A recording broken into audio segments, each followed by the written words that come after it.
मैया मैं माथ नवाना। मैया मैं तोर गुण गावो, मैया मैं माथ नवाओ।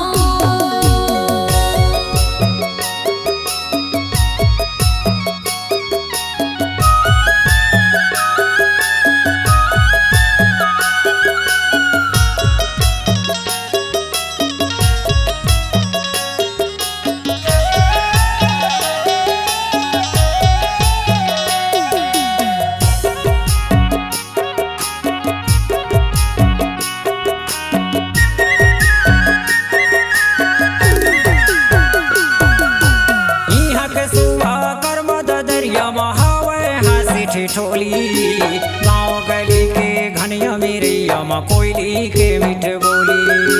गाँव गली के घनिया मेरैया में कोयली के मीठ बोली।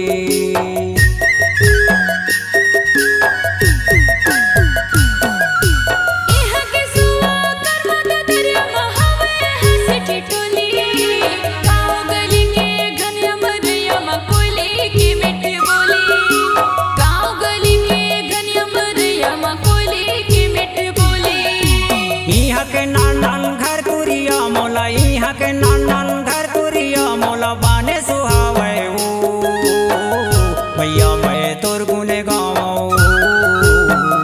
मैया मैं माथ नवाना।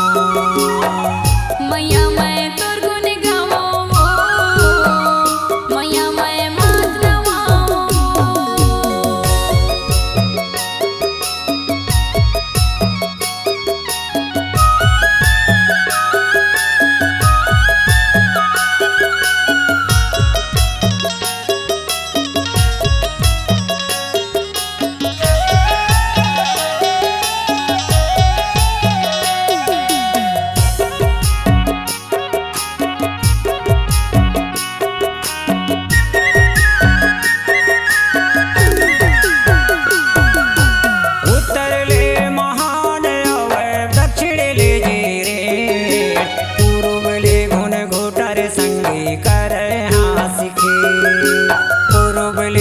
घोटर संगी कर सीखे।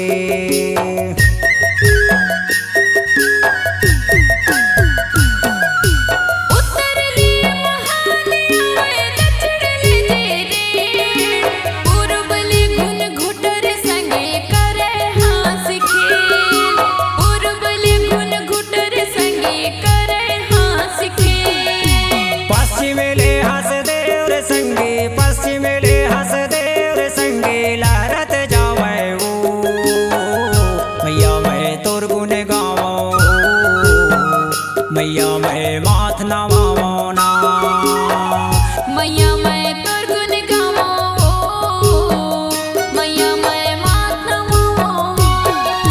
सुमर सुमर के तोला बंदो सर गुजा के माटी। मैया मैं तोर गुण गावो, मैया मैं माथ नवाओ। मैया मैं तोर गुण गावो, मैया मैं माथ नवाओ। मैया मैं तोर गुण गावो, मैया मैं माथ नवाओ। मैया मैं तोर गुण गावो, मैया मैं माथ नवाओ।